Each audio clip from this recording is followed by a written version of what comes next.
जी, अपना प्रश्न पूछिए सर। जी पासी जय मसीह सर। जी, जय मसीह। हाँ जी, वैसे मैं पंजाब से नंदन बोल रहा हूँ। जी, पता है, जानता हूँ, आपकी आवाज को हाँ जानता जी हूँ। सर। सर कुछ ना आज मसीहत को लेकर ना लोग कंफ्यूजन में हैं। जैसे कुछ मुस्लिम्स हैं या हिंदूज हैं, जी वो बाइबल में से सर 2-3 जगह से वर्सेस उठाते हैं। मैं आपको एक एक करके बताता हूँ। जी जिस तरह सर हिजकिय्याल पुस्तक है, उसका 23 अध्याय है। जी सर उसमें वो बोलते हैं, उसको पढ़ के तो वो कमेंट ये करते हैं कि आपका परमेश्वर कैसा परमेश्वर है।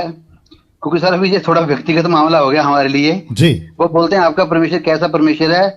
वो औरतों को किस तरह से बातें करता है, जिस तरह पास्टर जी इसमें वचन में कई जगह लिखा है कि मैं तेरे घाघरे को उठाऊंगा, परमेश्वर बोल रहा है। हाँ। मैं तेरी दूधियों को मसलूंगा, है ना, बातें है ना जी वचन जी में। जी जी जी हाँ जी पास्टर जी, एक तो उसमें ये बोलते हैं कि ये कैसा परमेश्वर है, ये तो परमेश्वर की भाषा ही नहीं है।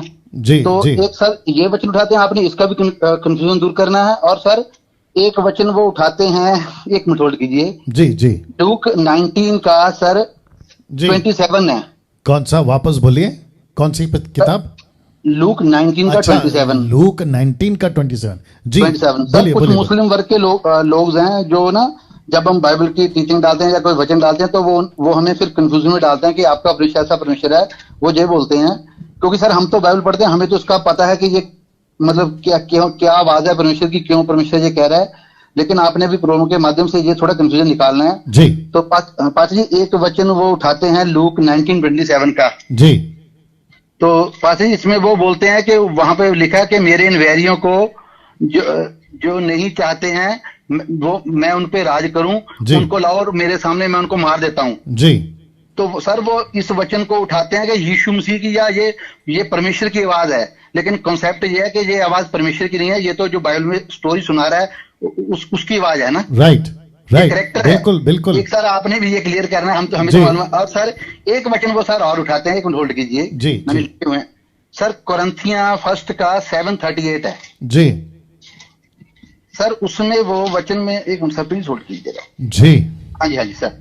सर उसमें वचन में एक जगह लिखा हुआ है कि जब आप सर उस वचन को हम पढ़ते जाते हैं ना, तो 36-37 में जब हम पहुंचते हैं वचन में, जी 7:36-37 में पहुंचते हैं, तो सर वो इस वचन में वो ये बताते हैं कि एक बाप अपनी बेटी से शादी करने के लिए इस वचन में बोल रहा है, जबकि कॉन्सेप्ट नहीं है। कौन सी पत्री? सर मैं आपको बताता हूँ, 36, 37, 38 है। नहीं सर, कौन सी पत्री, कौन सा बुक? First Corinthian chapter 7। हाँ चैप्टर 7 का। हाँ जी सर 37, 36, 37, 38 वचन है सर जी। उसको सर जब ये पढ़ते हैं ना, ये लोग जो बाइबल में पढ़ते हैं, क्योंकि उन्होंने सर वचनों को ट्विस्ट करना होता है ना।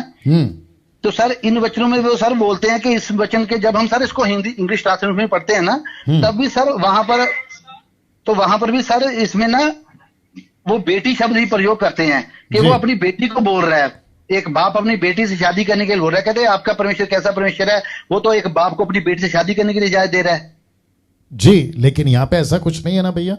सर नहीं सर, जब हम इन वचनों को सर अगर बाइबल से दूसरी बाइबल से पढ़ते हैं ना, जैसे मान लीजिए हम इसको सर हिंदी में पढ़ते हैं, तो उसमें लिखा है सर इसलिए कि जो अपनी कुंवारी का विवाह जो अपनी कुंवारी का विवाह, तो सर जो अपनी कुंवारी होगी वो उसकी बेटी होगी ना, तो विवाह कर देता है वह अच्छा करता है, और जो विवाह नहीं कर देता वह और भी अच्छा करता है। लेकिन सर जब हम इसे पीछे से पढ़ते हैं ना, तो वो सर इस वचन को बना देते हैं जैसे ना कि वो आदमी अपनी बेटी से शादी करनी चाहता है, वो कर सकता है। सर इसमें जब मैं पढ़ता हूँ तो यही आता है, लेकिन सर कंसेप्ट ये नहीं होता है। जी, तो सर जी। ये 2-3 वचनों को वो ट्विस्ट करते हैं सर। ओके मैं समझ आपने गया। पहले तो ये क्लियर कर, मैं आपको एक नेक्स्ट प्रश्न पूछता हूँ। राइट। तो जितने दर्शक है, कितने लोग हैं अभी? 1800 लोग ना। मेरी रिक्वेस्ट है मसीह समाज के लोगों से, मेरी रिक्वेस्ट है, ये भाई जो अभी जिन्होंने कॉल किया मैं उनको जानता हूँ, मसीह मंथन के सदस्य भी हैं ये पंजाब से। मेरी रिक्वेस्ट है आप लोगों से, किसी, मेरा शब्द थोड़ा कठोर है, बर्दाश्त कर लो, किसी अरे गहरे के स्टेटमेंट से आपका बाइबल को उठाकर किसी प्रकार का कोई भी तुर्रम कान अगर स्टेटमेंट देता है, देखो बाइबल ऐसा कहती है, तुम्हारी बाइबल ऐसा कहती है, उस मूर्ख की बात को तवज्जो नहीं देना। पहली बात, वो चाहे कोई भी हो, किसी भी राष्ट्र का, किसी भी जाति का, किसी भी धर्म का। अभी बीच में किसी ने मेरे को एक व्हाट्सएप पे भेजा था कि जाकिर नाइक ने ऐसा कहा। जाकिर नाइक कौन होता है? इसको ठीक ठहराना वाला, या इसको सर्टिफिकेट देने वाला, या परमेश्वर के राज्य को सर्टिफिकेट देने वाला जाकिर नाइक कौन होता है? मेरा सीधी बात है, वो कौन होता है? हड्डी मांस का इंसान है ना वो। क्या वो तय करेगा कि ये सही है गलत है? क्या ऐसे जैसे जो अभी भाई ने प्रश्न पूछा, क्या ये लोग तय करेंगे कि ये क्या सही है ये क्या गलत है? तुम आज पैदा हुए हो यार, तुम अभी पैदा हुए हो, तुम्हारी उम्र ही क्या है? ये तो वैसी बात हो गई। निकालो जल्दी से अय्यूब की पुस्तक, उसका 37 चैप्टर। ये तो वैसी बात हो गई जैसे अय्यूब के 3 दोस्तों को परमेश्वर डांट लगा रहा। फिर मैं मुद्दे पे आऊंगा और मुझे नहीं लगता है कि मैं आगे कॉल ले पाऊंगा, क्योंकि ये शायद लंबा खींचेगा और मुझे कोई दिक्कत नहीं। मैंने कहा ना आपसे, आपके प्रश्नों का उत्तर तब तक पूरा नहीं हो जाता, आपका ये जो डैनियल राजे प्रोग्राम चलाता रहेगा, आप लोग प्रश्न पूछते रहिए। 37 1 से 37 जी 37 है ना? हाँ 38, नॉट 37, 38 लिखा है। तब यहोवा ने अय्यूब को आंधी में से यूं उत्तर दिया, ये कौन है जो अज्ञानता की बातें कहकर युक्ति को बिगाड़ना चाहता है? पुरुष के समान अपनी कमर बांध ले, क्योंकि मैं तुझसे प्रश्न करता हूं और तू मुझे उत्तर दे। ये अय्यूब के 3 दोस्तों को रखकर परमेश्वर अय्यूब से बात कर रहा है। इनकी औकात क्या है? तो मैं वापस कहता हूं, ये तो खैर बहुत लंबा है, अगर मैं उसको पढ़ना भी चाहूं, अगर इजाजत पवित्र आत्मा देता तो मैं पढ़ूंगा, लेकिन मैं वापस कहता हूं मसीह समाज से और वो सभी यूट्यूब को जो देखते रहते हैं। भाई साहब का नाम भूल गया मैं, आपका नाम बताइए भाई साहब। आनंदमान सर, आनंदमान। आनंदमान जी, आप जो आनंदमान जी, सर इन लोगों ने से ये जो बातें फैलाते हैं ना सर, इससे क्या होता है कि जो नए नए विश्वासी प्रभु में बढ़ना चाहते हैं ना सर, उनको ठेस पहुंचती है इन बातों से। जी क्योंकि जी, उन्होंने तो पूरी बात को स्टडी नहीं करना, वो तो परखते नहीं है। और वो क्या करते हैं, इन बातों को लेकर सर वो नए नए क्वेश्चन हमें डालते हैं। मुझे भी सर एक दिन एक आदमी ने सर मसीह मंथन से अपना नंबर काट लिया, तो मेरा मन किया मैं इससे पूछूं कि तुमने ये नंबर बैक क्यों इससे हटवाया? तो सर मैं उसका काल किया, तो सर उसने मुझे यही वचन बताया जो भी मैं आपको बता रहा हूँ करंथिया का। क्योंकि सर उसमें लिखा है कि वो 37 के वचन को उठाते हैं, और अभी आप पढ़ भी लीजिए 37 वचन 1 Corinthians 7 का। उसमें लिखा है कि वह अपनी कुआरी को रख सकता है। तो सर इसमें कॉन्सेप्ट को समझना पड़ेगा ना सर। जी जी, मैं समझ गया, मैं समझ गया। वो परमेश्वर क्यों कह रहा है? वो सोच रहा है कि वो कुआरी बेटी को अपनी को रख सकता है घर में। तो सर ये कॉन्सेप्ट नहीं है ना सर, इनको ये ट्विस्ट करते हैं। मैं समझ गया। नाम क्या बताया? आनंदमान जी। आनंदमान जी जैसे लोग जो YouTube पे शायद मेरी वीडियो देखते देखते उनके हाथों में लग जाते। अब क्योंकि मैंने माइक ऑन कर दिया, उनका वॉइस ऑन कर दिया, तो उन्होंने बीच में ये भी डाल दिया कि कुछ लोग ऐसे हैं जो ऐसी वीडियो देखकर भटक सकते हैं। तो फिर मैं इनको भी कहना चाहूँगा, आपको भी कहना चाहूँगा, यीशु को जिसको बदलना होगा ना, कोई माई के लाल उसको रोक नहीं सकता। जिसका उद्धार करना होगा ना, उसको कोई नहीं रोक सकता। ऐसी 50 वीडियो, ऐसी 1000 वीडियो बनाते रहने दो, कोई फर्क नहीं पड़ता। आनंदमान जी, आपको भी दिमाग में रखना है, जिसको प्रभु चुन लेता है। इसलिए तो लिखा ना यूहन्ना 15:16 में कि तुमने नहीं चुना है, मैंने तुमको चुना है। और जिसको प्रभु ने चुना है उसको कोई हाथ नहीं लगा सकता। सर मैं वापस कहता हूं कि पहली मेरी रिक्वेस्ट है कि मसीह समाज के लोगों को इन एरो गैरों की वीडियो से किसी प्रकार का कोई धक्का नहीं लगना चाहिए। देखो यीशु ने क्या कहा, जल्दी निकालिए, मैं थोड़ा टाइम लूंगा। लूका की किताब उसका 17 का एक निकाल के दीजिए। The book of Luke chapter 17 verse 1 मैं आपको बता देता हूं जी।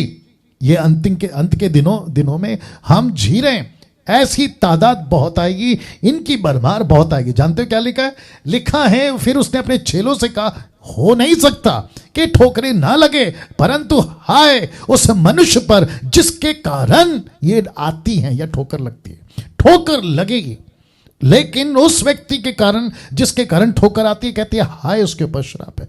तो आनंदमान जी लाइन में बने रहें, सुनते रहें। ये लोग अपने लिए गुस्सा कमा रहे, क्रोध। परमेश्वर का 7 कटोरा जब उंडेला जाएगा तो कटोरे का नाम क्या है? परमेश्वर के क्रोध का कटोरा। तो वचन को ट्विस्ट करना इनका नेचर है, इन लोगों की आदत है। इन जैसे लोगों ने वचन को उठाकर, अब आप जिसका जिक्र कर रहे हैं 1 Corinthians 7 का 37-38, ये कॉन्सेप्ट ही अलग है।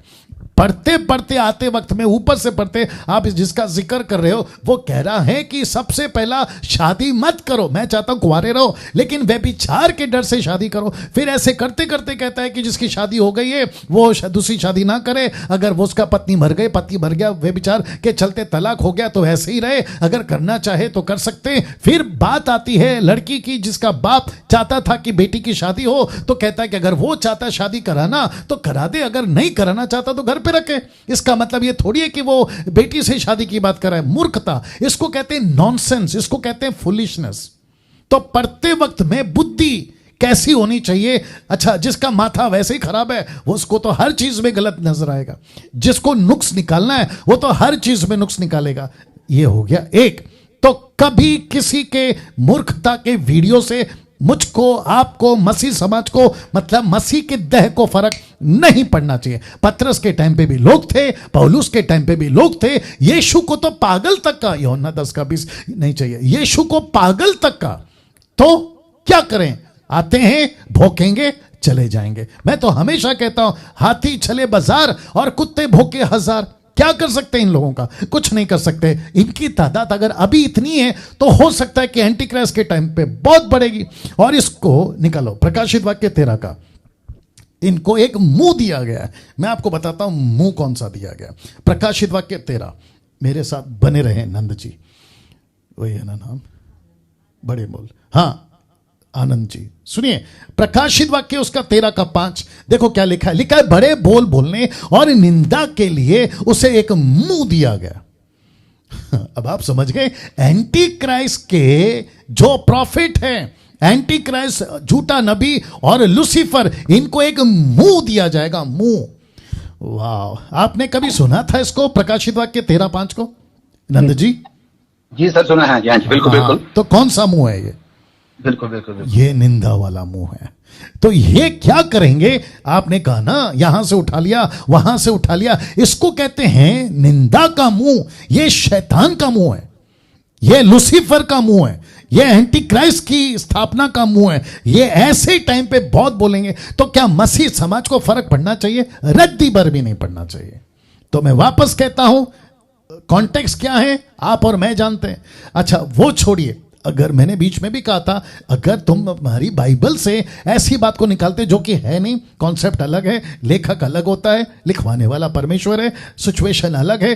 बाइबल के अंदर परमेश्वर ने भी कही है, शैतान ने भी बातें कही है, विश्वासियों ने कही है, नबियों ने कही है और अविश्वासियों ने कही है, राजा पिलातुस ने, राजा फिरौन ने, नबूकदनेस्सर ने, सबने अपनी अपनी डायलॉग इसमें लिखी है।